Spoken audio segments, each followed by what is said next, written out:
I gave my daughter an expensive painting for Christmas, and she contemptuously called it trash and threw it away as useless. A week later, I sold it at auction for $100,000, turning trash into treasure. When she found out, she was furious with rage and envy, but that was only the beginning. Before we continue, please subscribe to the channel and write in the comments what time it is where you are now. The wrapping paper hit the floor, red and gold. Expensive stuff. I'd spent 20 minutes getting the corners perfect. Beulah stared at the painting. Her nose did this thing, like she'd opened a carton of milk 3 weeks past due. Dad, what is this? My living room had never felt colder. Not even that winter the heating died and I wore 2 sweaters for a week. It's a painting. I kept my voice level. French, from the 1890s, I thought. It's so dark. She turned it sideways, and old-looking. Dad, you know we're doing minimalist now. This looks like something from a garage sale. Thaddeus glanced up from his phone. Finally, Babe, be nice. It's the thought that counts. The thought of what? Our living room looking like a retirement home? The croissant sat on the table, cooling, much like my paternal affection. At least the croissants could be reheated. I'd been up since 6. Fresh-baked pastries. Cinnamon rolls from a recipe I'd perfected over 40 years. Premium coffee that cost more per pound than Thaddeus's fake Rolex cost, per ounce. They'd come downstairs at 10, late, complaining about being tired. Morning, corn? Thaddeus stretched, yawned. Smells good. Nobody touched the food. Beulah opened the other gifts first, cashmere scarf, designer handbag, gift cards to places I couldn't pronounce. She thanked me, polite, distant, like I was a waiter bringing the check. Then the painting. I purchased this piece in 1994. I measured my words. From a private collection. That's nice, Dad. She set it down, leaned it against the couch. But we can't use it. Maybe you could donate it to Goodwill. Get a tax write-off? Goodwill? Yeah, let someone else enjoy it. Someone with that kind of taste. I paid $12,000 for this trash in 1994. That's roughly $40,000 in today's money. But who's counting? Besides me, right now. Very carefully. Thaddeus set down his phone, smiled. That smile that doesn't reach anywhere useful. Corn, you gotta understand. Our aesthetic is very different. We're into clean lines. Statement pieces. This is kind of cluttered. Cluttered. I nodded. I see. No offense, man. It's just generational, Boomers love this old school stuff. Braxton screamed something upstairs. Video game victory or massacre? Hard to tell. Celafina responded with equal volume. My grandchildren, present in the house, absent from this room. Honestly, Dad, maybe keep it in your studio. Beulah checked her phone. It's more your vibe anyway. I stood, picked up the painting. The frame felt heavier than I remembered. Yes, I think I will. Great. Problem solved. She brightened. Now can we eat? I'm starving. Thaddeus frowned. Hey, Corn, you okay? You're being weird. I'm fine. Enjoy your breakfast. It's probably cold now. Beulah wrinkled her nose again. We should just order something. I walked to my studio, down the hall, past photographs neither of them had looked at in 3 years. Family photos, history, mine. The studio door clicked shut. I set the painting on my desk. Morning light hit it perfectly. The lavender fields glowed, purple and gold. Provence in summer, frozen in oil and time. Armand Guillaumin had painted this. 1892. His brushstrokes were distinctive, confident. Each dab of color intentional. The art world knew his work, respected it, treasured it. My daughter thought it was garage sale trash. I unwrapped it completely, studied it. 30 years I'd looked at this painting. Every morning, hanging in my bedroom until last week when I'd taken it down. Wrapped it. Written for Beulah on the card. My hands didn't shake. They should have. Instead, they pulled my phone from my pocket, scrolled through contacts, stopped. Flossie McCoy, Sotheby's. My thumb hovered. 2 seconds. 3. I tapped. 2 rings. Flossie, it's Cornelius Harrison. Yes. Merry Christmas to you, too. Listen, I have something for your January auction. Something special. The lavender fields seemed to shimmer. Trick of the light, probably. How does next week sound? The painting sat in my passenger seat, buckled in, secured, More care than Beulah had shown it. January 2nd. Santa Fe glittered cold and bright. I parked on Canyon Road, lifted the package. A gallery owner nodded as I passed. Marcus. We'd appraised a collection together in 2018. Sotheby's entrance. Brass handles. I knew which door. Coming home felt exactly like this.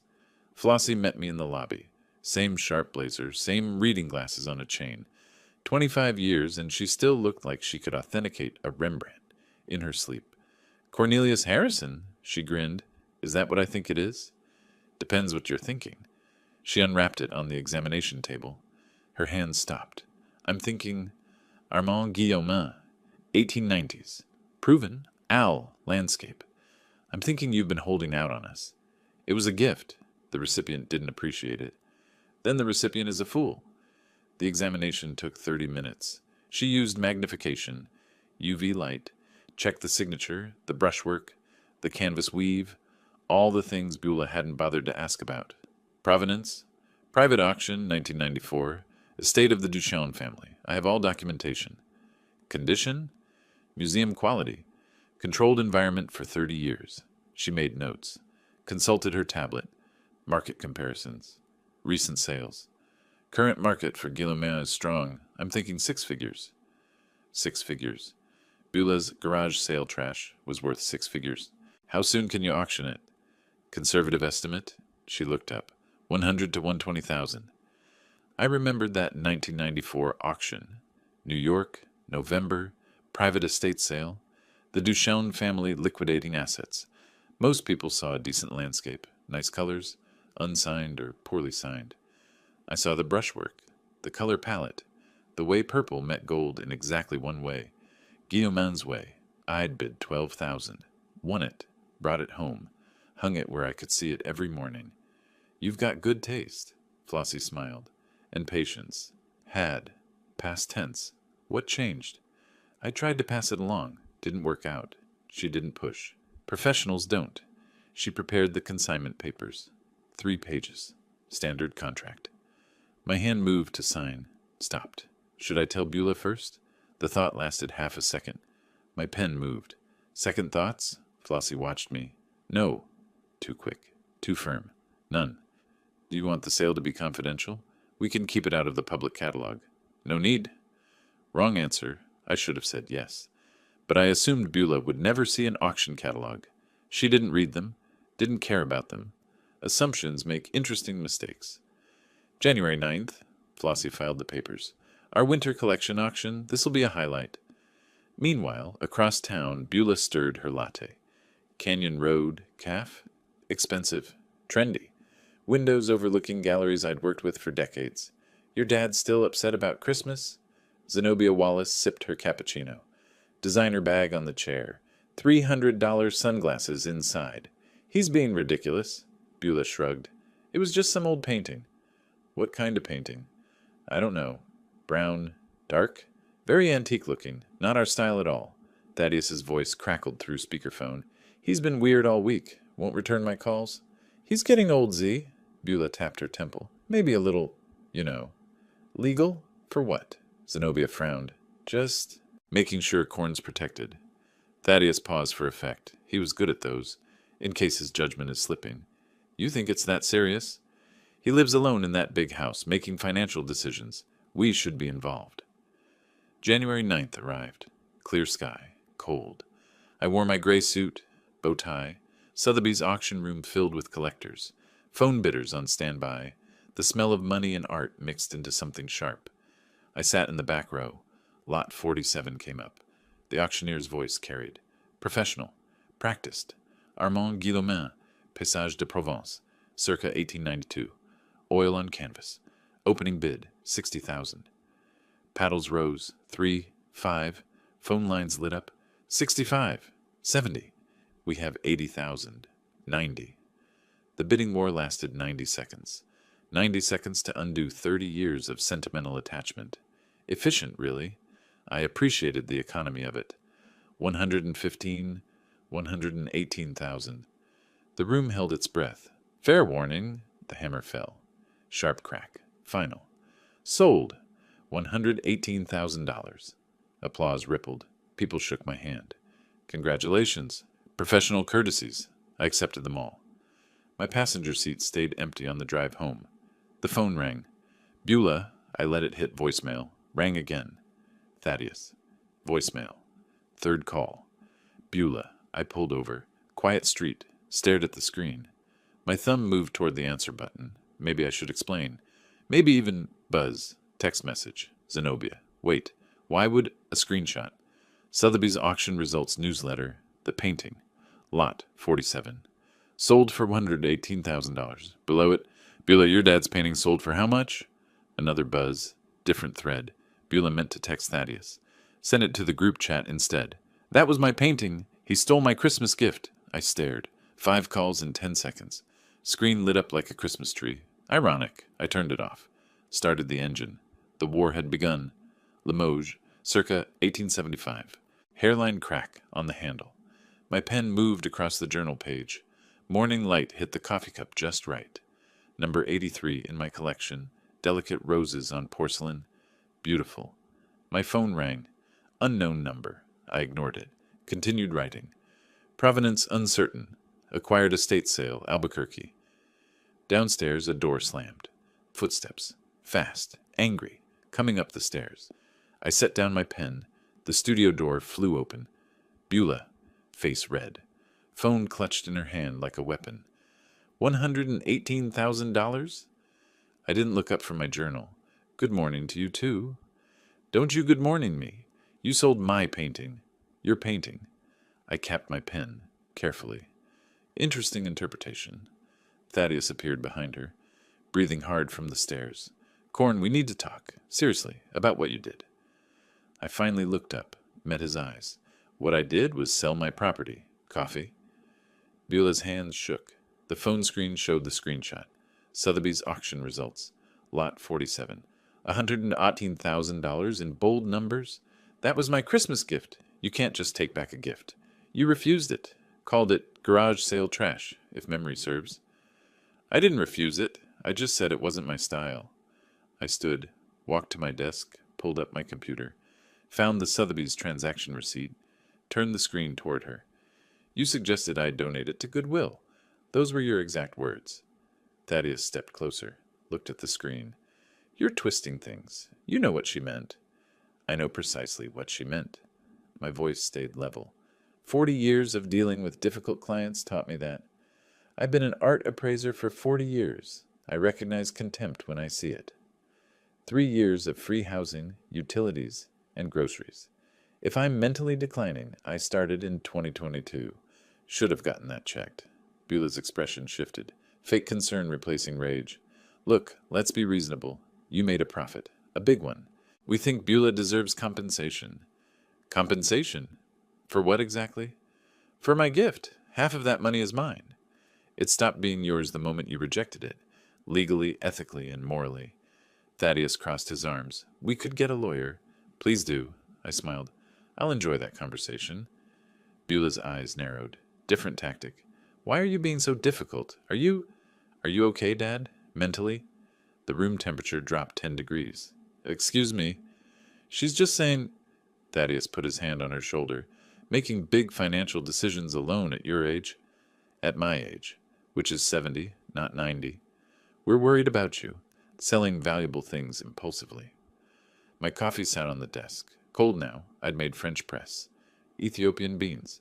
Wasted on this morning. I poured it down the sink. Some conversations deserve instant coffee. This one deserved nothing. The only impulsive decision I made was thinking you'd appreciate beauty over price tags. Thaddeus's voice hardened. You're being financially irresponsible. Senile, honestly. Something snapped. Senile? Senile? I stood. They both stepped back. I have been supporting you for 3 years. Rent-free, and you dare. We didn't ask for that painting specifically. Get out! My hand pointed to the door, shaking, not from age, from rage. There are things in this house 10 times more valuable than that painting, and you'll never... I stopped. The words hung in the air. Beulah's eyes changed, sharpened. 10 times more valuable? I'd made a mistake, a critical one. Out, now, both of you. They left, finally. Beulah threw one last look around the studio, cataloging, calculating. The door closed. I sat, stared at my coffee cup collection, 127 pieces, 19th century porcelain, some worth thousands, most worth sentiment. My phone sat on the desk. I picked it up, scrolled to Lemuel's contact. Video call. He answered on the third ring. Tokyo apartment behind him. Early morning, his time. Dad, what happened? Your sister discovered I sold the Guillaumin, and she's upset after calling it trash? Upset doesn't cover it. I rubbed my eyes. I may have made a strategic error. What kind of error? The kind that involves my temper and their greed. I'll handle it. His face filled with concern. Want me to fly home? No. Stay with your family. I paused. But Lemuel, I need you to know something about your inheritance. We talked for 20 minutes. Plans, possibilities, protection. When the call ended, I pulled out a business card from my desk drawer. Sid Parker, attorney at law. We'd known each other 30 years. He answered on the second ring. Cornelius Harrison. Been a while. I need advice. Estate planning. Everything okay health-wise? My health is fine. My daughter's character, less so. He chuckled. Ah, one of those calls. What happened? She's living in my house. Has been for 3 years. Rent-free. Generous of you. It was. I'm reconsidering my generosity. I'm listening. I need to update my will, and I need to know my legal options regarding house guests who've overstayed their welcome.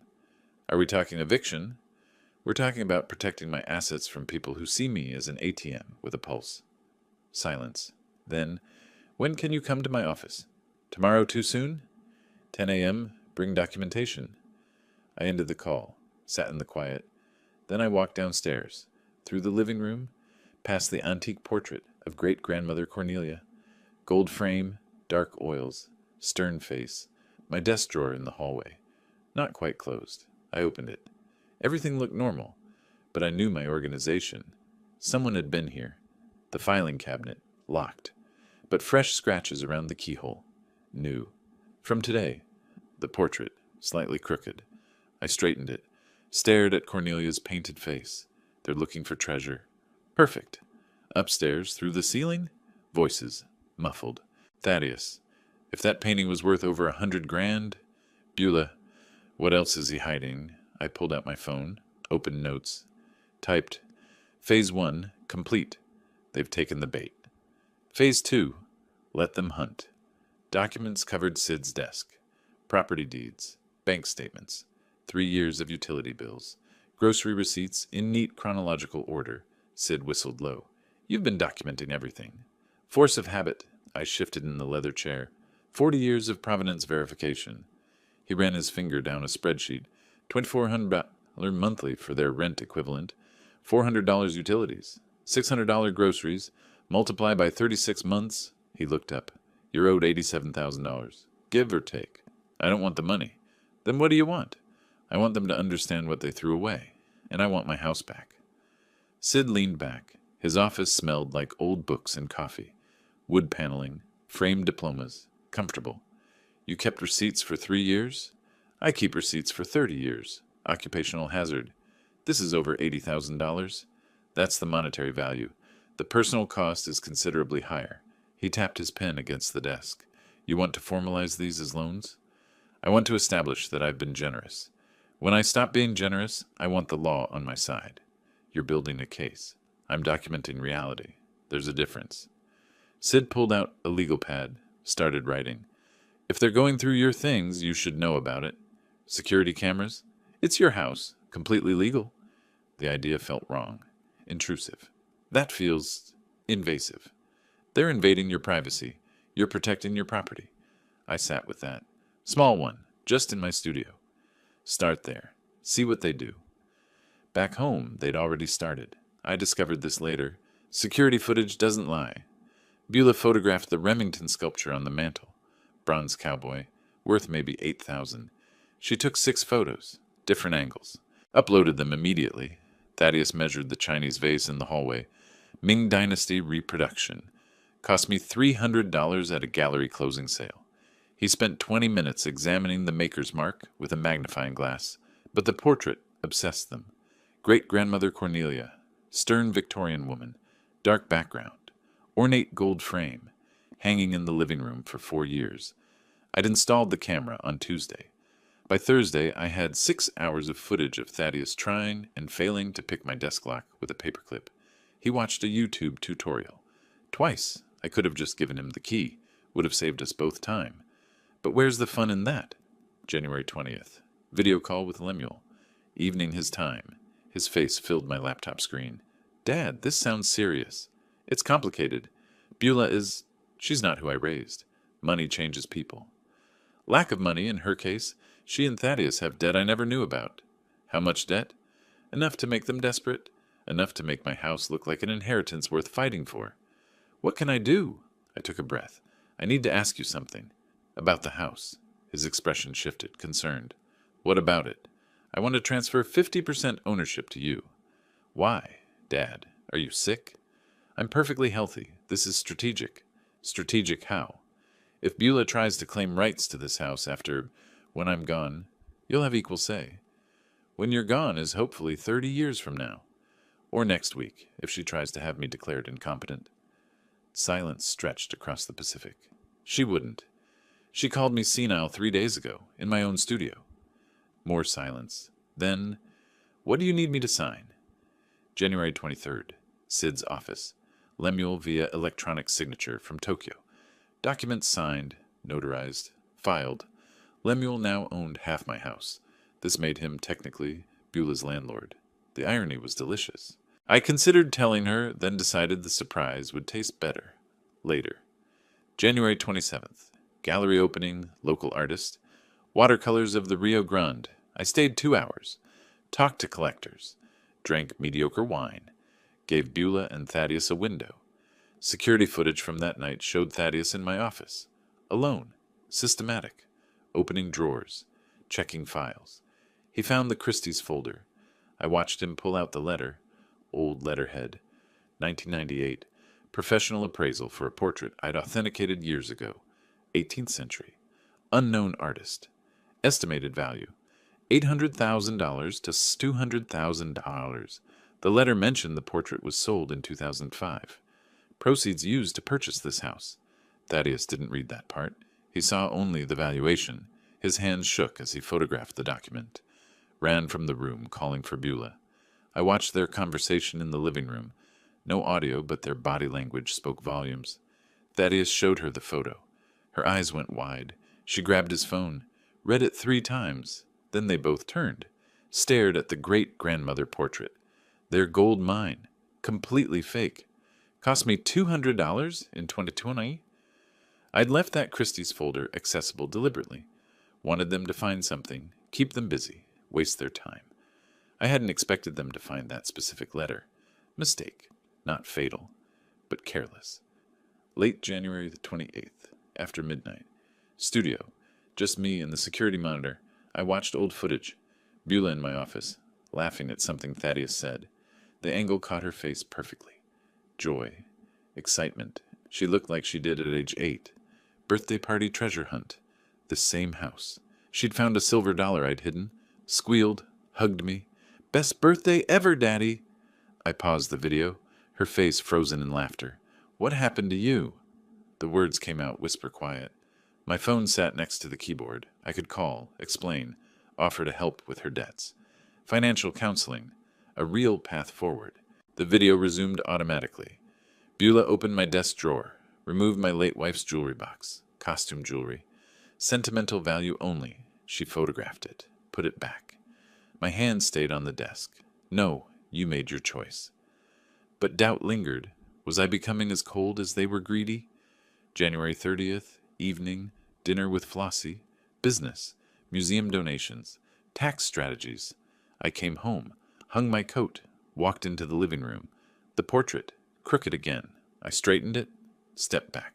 Stern woman, 1890s dress, dark background, gold frame, good reproduction, local artist, 2020, aged deliberately. The artist had laughed.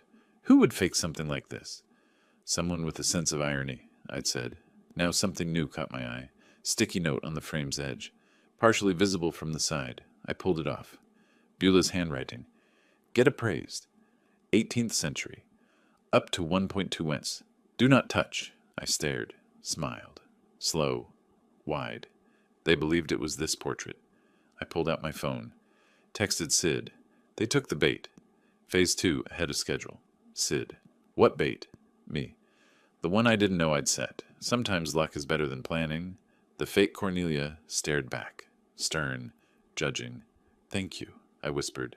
You're about to become very expensive and completely worthless. My phone rang. Unknown number. Mr. Harrison, this is Gerald Chen from Heritage Auction House. We received an inquiry about your 18th century portrait. The caller said they were your daughter, authorized to seek valuations on your behalf. We'd love to schedule an appointment. My smile faded. They weren't just planning. They were trying to sell my property. I'll call you back. I hung up, stared at the portrait. The game just changed. The tray appeared in my peripheral vision. Food. Actual food. That someone else had made. I looked up from the Santa Fe New Mexican. Early February morning. Beulah stood there holding scrambled eggs, bacon, orange juice, and toast that wasn't burnt. Good morning, Dad. Her voice hit notes I hadn't heard since she was 12. I set down the newspaper.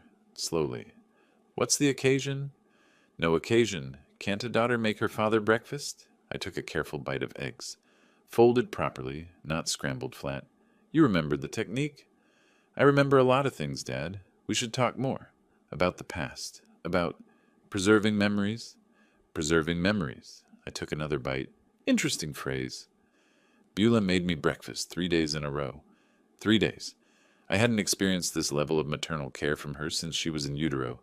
The eggs were competent. The motives were transparent. I ate slowly, savoring both. Thaddeus discovered a passion for art history. Overnight, the same man who'd called my Guillaumin old people clutter now wanted to discuss brush techniques and period framing. Corn, I've been thinking. He appeared in the living room where I was reading. That portrait, great-grandmother Cornelia. Right. Have you ever had it appraised? For insurance purposes? I looked at him over my reading glasses. I know what it's worth. Sure, but officially, with proper documentation. It's documented, extensively. That's good. That's really good. He nodded too many times. Wouldn't want anything to happen to it. No, we certainly wouldn't. He pronounced Providence wrong 4 times in one conversation. I didn't correct him. Comedy requires commitment. Friday night, family dinner. I'd cooked. Roasted chicken, garlic potatoes, green beans. They actually showed up on time. Tell us about great-great-grandmother Cornelia. Beulah leaned forward. We never hear family stories. I paused. Set down my fork, as if considering whether to share. Cornelia Duchamp Harrison. Born in Paris, 1765. Minor nobility. Beulah's eyes widened. French nobility? Very minor, but enough for a portrait commission. She sat for 3 months. Thaddeus stopped chewing. 3 months? Must have been expensive? Oil portraits took time. The artist was notable. His name is lost to history, but the technique... I touched my chest. Remarkable. And it's been in our family since then? Passed down through 7 generations. My grandfather nearly sold it during the Depression. My father wouldn't allow it. I paused for effect. Some things, he said, are more valuable than money. They exchanged glances. Quick. Greedy. Wise man, Thaddeus said. He was. He understood worth. Later that week, Sid's office. Documents spread across his desk. New will. Museum donation agreements. You're really doing this? Sid looked up from the papers. I'm really doing this. They'll lose their minds. That's the idea. He signed as witness. I signed as donor. Notary stamped everything, legal, binding, irrevocable. The next morning, Canyon Road Museum. Patricia Morales' office smelled like coffee and old paper. This is incredibly generous, Cornelius. It's time. The piece should be seen, appreciated. The period is perfect for our exhibition. 1890s family portraiture. 1890s? Yes, approximately. She examined the photographs I'd brought. The fake looked good in photos. That's all that mattered. We'll name the gallery hall after your family. The Harrison Room. Perfect. They'll love that. I touched the frame during dinner that night. Reverently, like I was saying goodbye to something precious. Thaddeus's eyes followed my hand like a cat watching a laser pointer. Beautiful piece, he said. Irreplaceable, I replied. Technically true. You can't replace something that was never valuable in the first place. The reproduction cost $200. The frame cost $150. The look on his face? Priceless. That night, their bedroom. I didn't need security cameras to know what they were saying. Their voices carried. He's obsessed with that portrait, Thaddeus said. 7 times he mentioned preserving it. Because it's worth a fortune. Beulah's voice pitched high with excitement. And he's sentimental about it. Sentimental old men make decisions they regret. What do you mean? I mean, what if something happened to him? Not anything bad. Just naturally. Thaddeus, I'm saying we need a plan. That portrait comes to you. Only child. I'm not the only child. Lemuel's in Japan. He doesn't care about this stuff. Silence. Then Beulah, we need to be in the will properly. We keep being perfect, devoted, indispensable. I walked away from their door, back to my studio, locked it, moved to the back corner, behind my drafting table. The large canvas leaned against the wall, covered with cloth. I'd walked past it for weeks, ignoring it deliberately. Now I pulled the cloth away.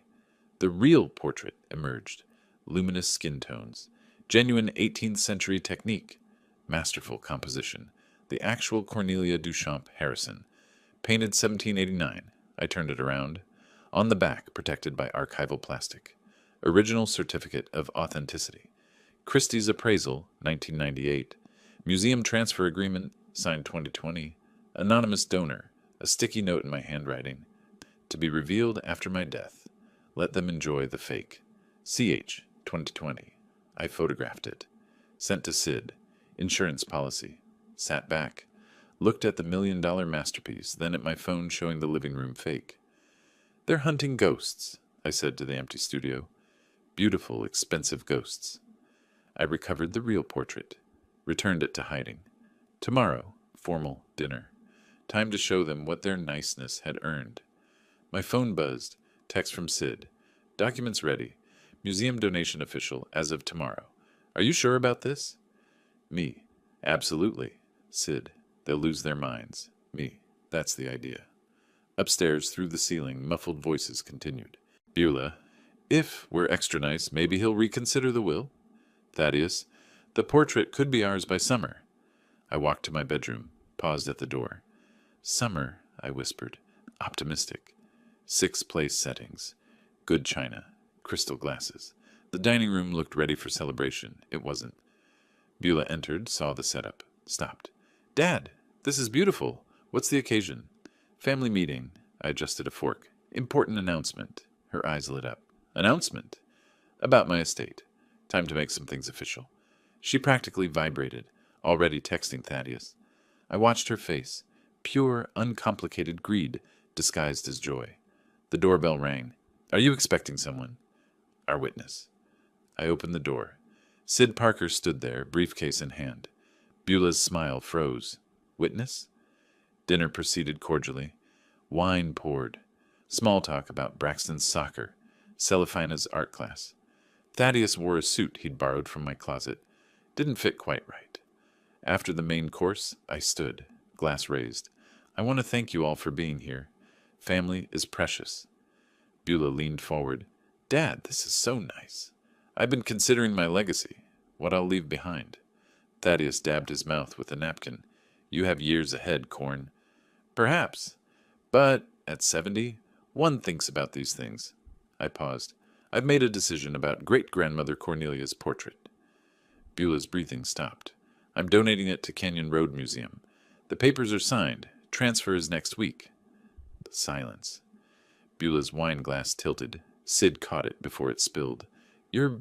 what? Thaddeus's face progressed through several colors during my announcement. Pale cream, tomato red, and finally the purple of an overripe eggplant. It was like watching a sunset. A very angry, financially devastated sunset. Dad, wait! Beulah's voice cracked. That portrait has been in our family for generations. Exactly why it belongs in a museum. Proper preservation, climate control, security. But it's your property, your decision to make. I've made it, Her smile stretched, brittle. Shouldn't you have discussed this with family first? I'm telling you now, as a courtesy. Thaddeus turned to Sid. This is a major decision. It's his property. Sid's voice was neutral, professional. Legally, he can donate what he wishes. Who asked you? I'm his attorney. It's my job to ask. I sat back down, sipped wine. The museum is thrilled. They're naming the gallery hall after our family. Beulah congratulated me on my generosity. Her teeth were so gritted, I worried about her dental work. So generous, Dad. The words came out strangled. I thanked her, poured her more wine. She needed it. The Harrison room? Great-grandmother Cornelia will be the centerpiece. Thousands will see her. Braxton looked up from his potatoes. Will they pay you, Grandpa? Everyone froze. No, Braxton, it's a gift. Charitable donation. Oh, so we don't get money? Beulah grabbed his arm, too hard. Sweetie, this isn't about money. Then why does Mom keep saying, Braxton, not now? Thaddeus pulled out his phone, scrolled through something. These documents, when were they signed? Yesterday. Sid cut his chicken, calm. Notarized and filed. Can they be reconsidered? No. Donation is irrevocable. Beulah set down her fork. Irrevocable? It means permanent, dear. She looked at Sid. Even if he changes his mind? Even then, the portrait belongs to the museum now. Thaddeus's jaw worked. This seems rushed, impulsive. I've been planning this for 5 years. Hardly impulsive. The museum promised to name a gallery after us. The Harrison Room. Our family name, immortalized in Santa Fe culture. Beulah said, How wonderful. She did not look wonderful. She looked like someone who'd just learned Santa wasn't real. The tooth fairy was broke, and her inheritance had been donated to charity. Celafina tugged my sleeve. Will we get to visit it, Grandpa? Anytime you want, sweetheart. Free admission for family. Beulah's voice came out strangled again. Well, congratulations, Dad. Very generous of you. Thank you. The museum is lucky. They are. And so are we. Our family name preserved in perpetuity. Thaddeus pushed back his chair. Right, the name. That's the important thing. Isn't it? Not the monetary value. The legacy. Sid left at 9. Knowing nod. I walked him to the door. Nicely done, he whispered. Thank you for being here. Wouldn't miss it. He glanced back at the dining room. They're planning something. Let them plan. I retired early. Lay in bed, listening to the house. 10 o'clock. Their bedroom door slammed. He gave it away. He gave away $1 million. Keep your voice down. I don't care. Do you understand what just happened? Yes, I was there. That was our retirement, our house fund, everything. It was never ours? It was supposed to be ours? When he... Pause. Heavy. When he what? Dies? Crying now. This is your fault. You said being nice would work. Don't put this on me. You're the daughter. And you're the one who found that appraisal, got our hopes up. Our hopes? You were the one making them eggs every morning. Something crashed. Glass, maybe. Children's door opened. Small footsteps. Mom? Dad? Go back to bed. Why are you fighting? We're not... Just go to sleep? Celafina's voice. Tiny. Is it because of Grandpa? Silence. Then Beulah, cold and clear. Yes. Yes, it's because of Grandpa. I closed my eyes. My revenge was working. So why did I feel like this? Midnight, studio, laptop open, the real portrait photo on screen, $1 million masterpiece. Hidden. Safe. There's never. My phone rang. Unknown number. Mr. Harrison, this is Attorney Morton Fisher. I represent your daughter, Beulah Harrison Crawford. We need to discuss your recent donation and your mental competency to make such decisions. I'd like to schedule a meeting. I hung up, stared at the phone. They'd hired a lawyer. The game just escalated. My phone rang. Morning light. Coffee halfway to my mouth. Sid Parker. No greeting. You've been served. I set down the cup, carefully. Served? Legal papers. Petition for guardianship and conservatorship. They're claiming you're mentally incompetent to manage your affairs. The word hung in the air. Incompetent. When? Process servers should arrive within the hour. I'm coming over. Through my window, I saw Beulah's car in the driveway. Thaddeus loading something into the trunk. They were home. Watching. Waiting to see my face when the papers arrived. Let them come, I said. The doorbell rang 40 minutes later. Process server. Young guy. Apologetic expression. Cornelius Harrison? Yes. You've been served. He handed me the papers. You have 14 days to respond. Have a nice day. I stood in the doorway reading. Petition for guardianship and conservatorship. Advanced age affecting judgment. Impulsive financial decisions. Vulnerability to exploitation. Beulah watched from her bedroom window. I looked up, met her eyes, mouthed, war. Sid arrived 20 minutes later, spread the papers across my kitchen table. They're claiming you're incompetent. Advanced age affecting judgment. I'm 70, not 90. They cite the museum donation as proof of impulsive decision-making. I planned that donation for 5 years. I know, they don't. Or they're lying. He flipped pages. You need to pass a competency evaluation. Should be easy. You're sharp as ever. Easy. I stared at the papers. Sid, they're trying to take my autonomy. They're trying. They'll fail. But it'll be public. Court records. People will know. Good. My voice came out hard. Let them see what my daughter has become. Dr. Sharon Margolis's office smelled like lavender and textbooks. 3 days later, 3 hours of testing. What year is it, mister? Harrison? 2025? Current president? Do we have to discuss politics? Small smile. Just establishing baseline. Count backwards from 100 by sevens.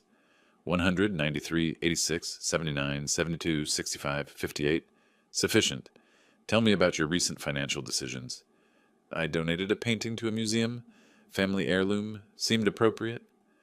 Dr. Margolis asked me to draw a clock. A clock.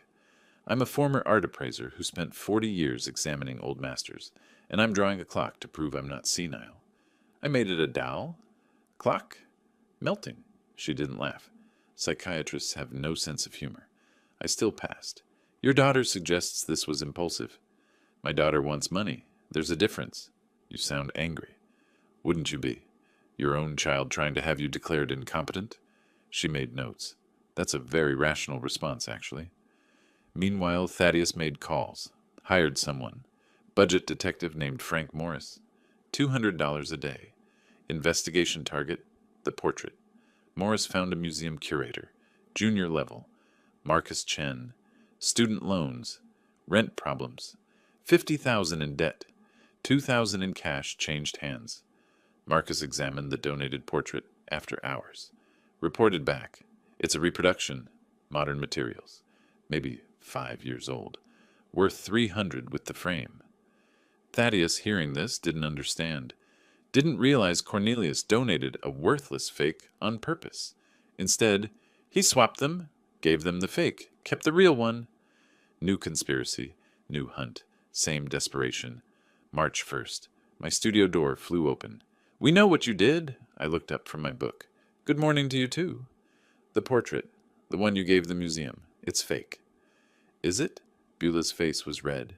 Beautiful, like a ripe tomato. We had it checked. It's a reproduction. Interesting. Thaddeus stepped forward. Where's the real one? Where did you hide it? Thaddeus accused me of defrauding a museum. Me, a man who authenticated art for 4 decades. A man whose reputation is built on honesty. He pronounced provenance wrong while doing it. I almost gave him a dictionary. Almost. Hide what? The $1 million portrait. The Christie's appraisal. Ah, that old document. We know you swapped them. Gave the museum a fake. Kept the real one. I set down my book. Stood. You think I defrauded a museum? We think you're playing games. Perhaps I am. Or perhaps you're so desperate for money, you're seeing treasures that don't exist. Their lawyer called that afternoon. Morton Fisher. Aggressive voice. Cheap tactics.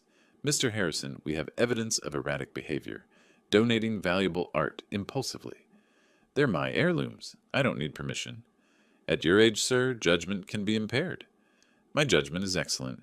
Yours, taking this case, is questionable. We'll see what the judge says.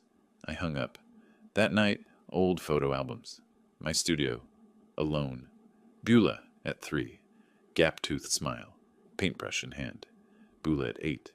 Museum. Staring at a Monet. Beulah at 16. Art class. Her first canvas. Where did that girl go? I picked up my phone. Typed, we need to talk. Really talk. Not about money. About us. Thumb hovered over send. Dr. Margolis's question echoed. Do you think reconciliation is possible? My answer then, no. Now, I don't know. I deleted the message. The doubt lingered. Is this justice or cruelty? The line blurs at midnight. Morning brought clarity. And the Santa Fe New Mexican. Small piece, page 7. Local art expert faces competency challenge from family. My name, public record. Everyone would know. The phone started ringing. Gallery owners, collectors, museum people I'd worked with for decades. Corn, what's happening? Need anything? This is outrageous. Support. Unexpected. Overwhelming. Zenobia called Beulah. I heard about it later through Flossie, who heard from Patricia, who heard from someone at the museum. Is it true? You're suing your father? It's complicated. Beulah, I can't support this. Click.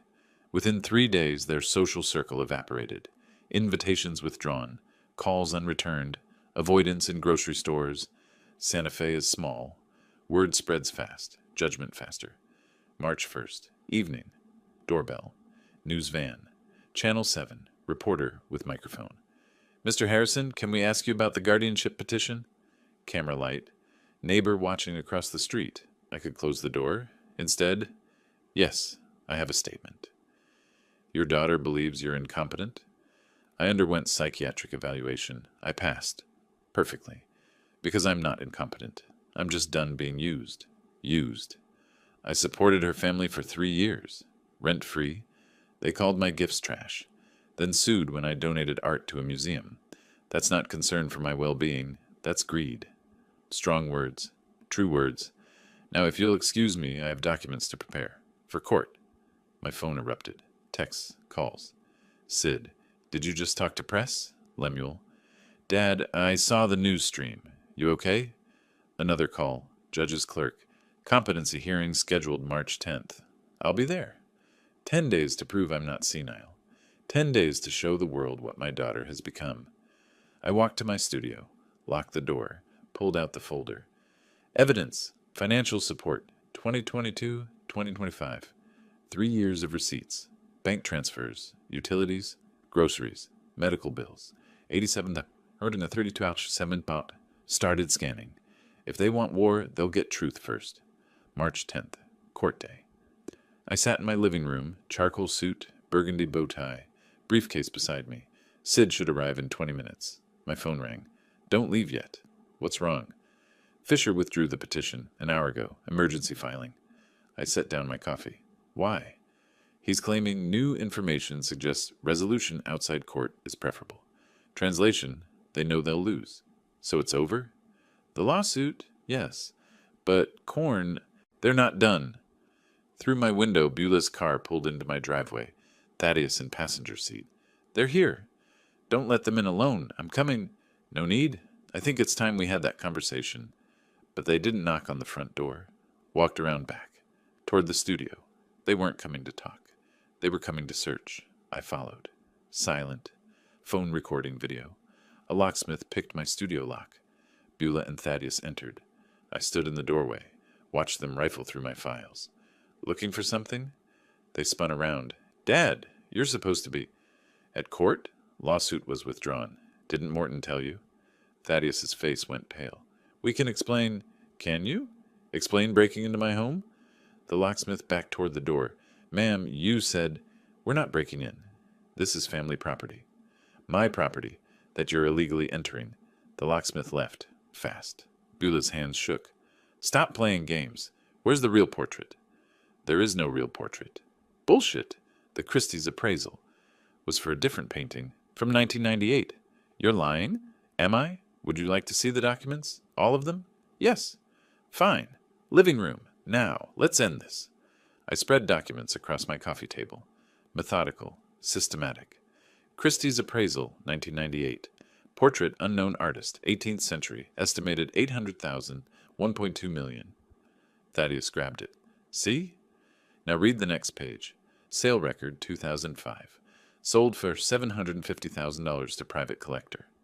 Silence, heavy, crushing. What? I sold that portrait 20 years ago. Used the money to buy this house. This house you've been living in, rent-free. But the portrait in the museum. is a $200 reproduction I commissioned in 2020. Nice piece. Historical interest. Perfect for museum exhibition. Beulah sat down hard. You're saying there's no $1 million painting? There was. I sold it before you were even married. They tore through my filing cabinets like archaeologists hunting lost treasure. Found receipts from 1987, my dental records, warranty information for a toaster I threw away in 2010. Everything except what they wanted. Proof of hidden millions. Because, and I cannot stress this enough, there were no hidden millions. I pulled out my spreadsheet. 3 years, every expense. Let's discuss value. Rent for this house, $2,800 monthly. Times 36 months, $100,800. We're family. Utilities, $400 monthly. Groceries, $600. Medical bills when your insurance lapsed, $12,000. Credit card minimums I paid, $8,400. We never asked. You never had to ask. I offered. Because I'm your father. Was your father. Dad, total, $87,417.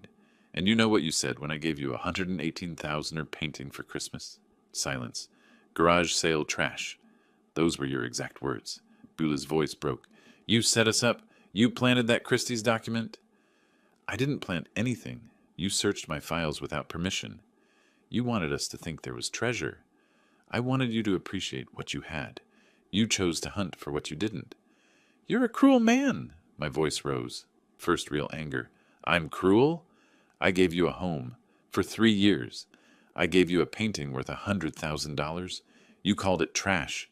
I fed your children, paid your bills, supported your family while you lived beyond your means. And what did I get? A lawsuit calling me incompetent. We were worried about you.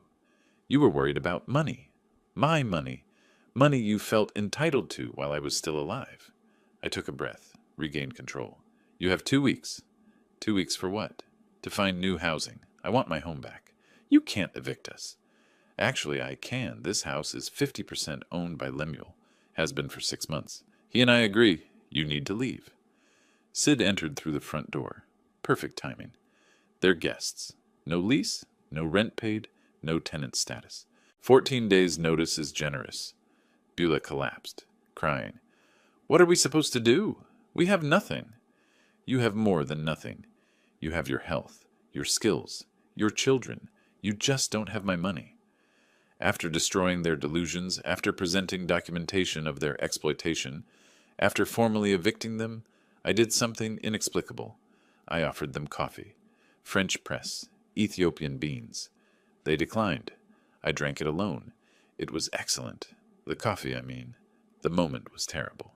2 weeks later, moving day, I watched from my studio window. Budget rental truck, small. Their life diminished. 2-bedroom apartment, South Capital area. Lemuel co-signed, for the children's sake. The fake portrait was already at the museum. Installed yesterday.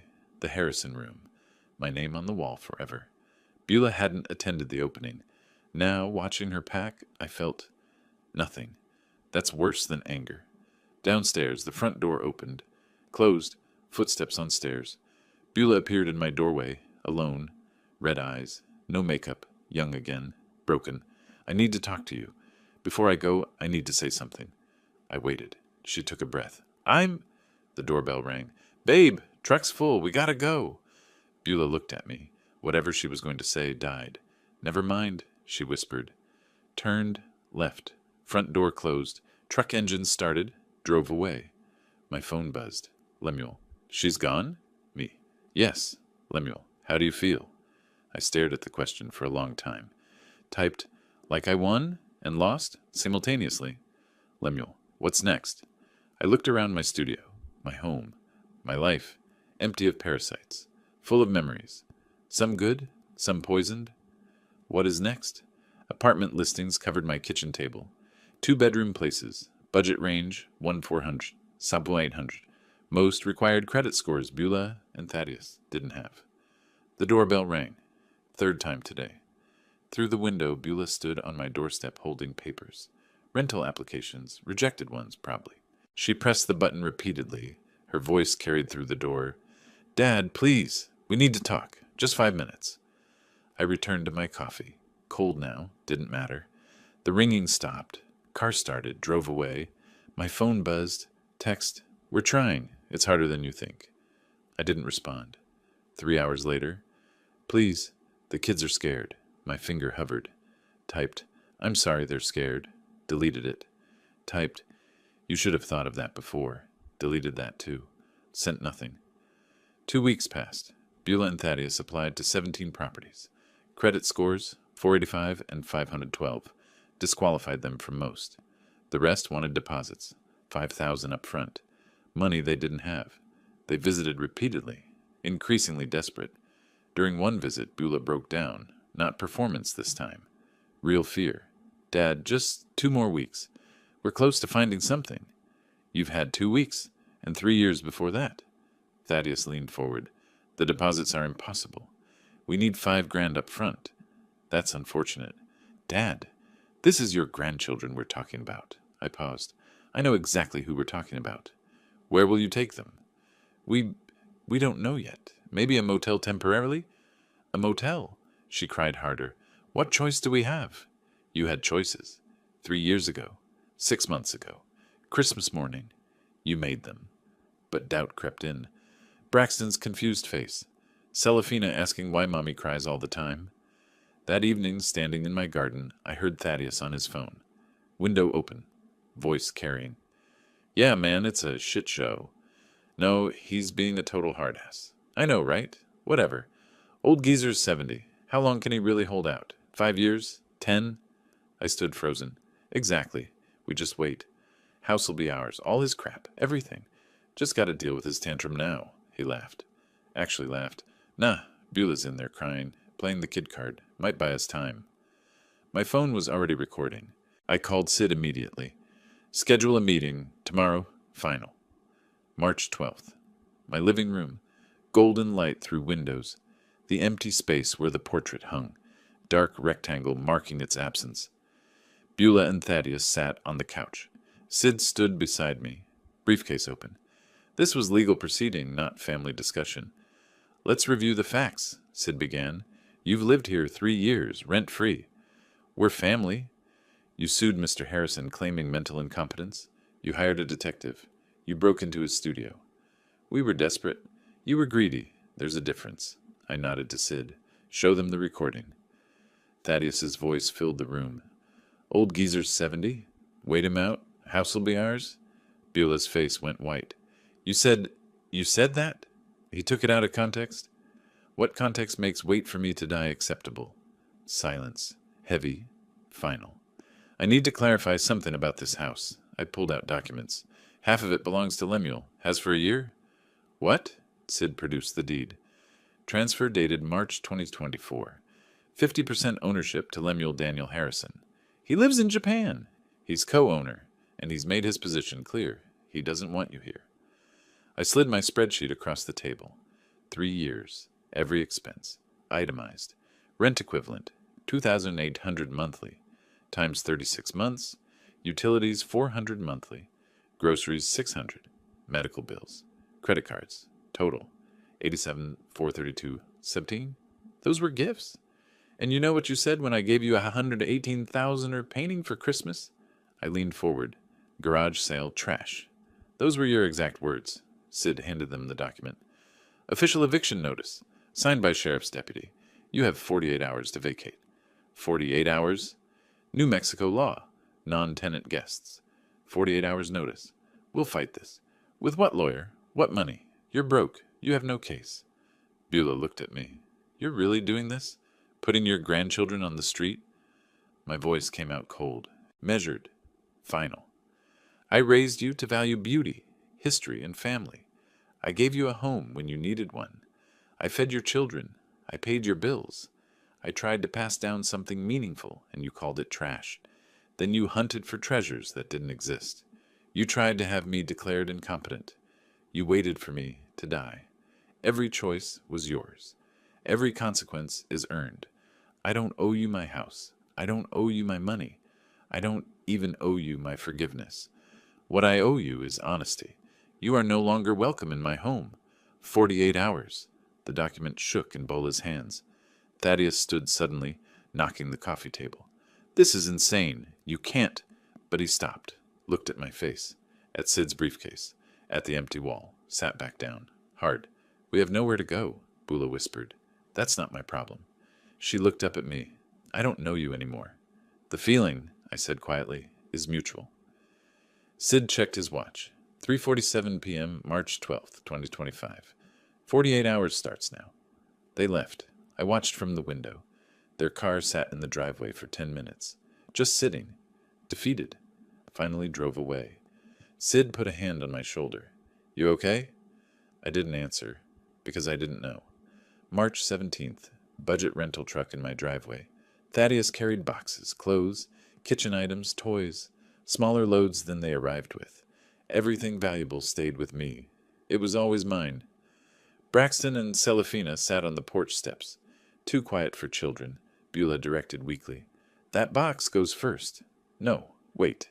She looked smaller, physically reduced by these weeks. I turned from the window. Couldn't watch. Couldn't look away either. My coffee sat cold. Third cup today I hadn't finished. The doorbell rang. Not Sid. Beulah. Alone. Face clean. No makeup, raw from crying. Young again. Can I come in? Just me. 5 minutes. I should say no. Open the door wider instead. My study. Morning light. Door open. She stood. I sat. I've been trying to figure out what to say. Practiced in my head. But everything sounds hollow. I waited. I was a terrible daughter. Everything you said is true. Her voice cracked. I called your gift trash. I sued you. I hunted through your things. I waited for you to die. You didn't? Thaddeus did. You just didn't stop him. Same thing, is it?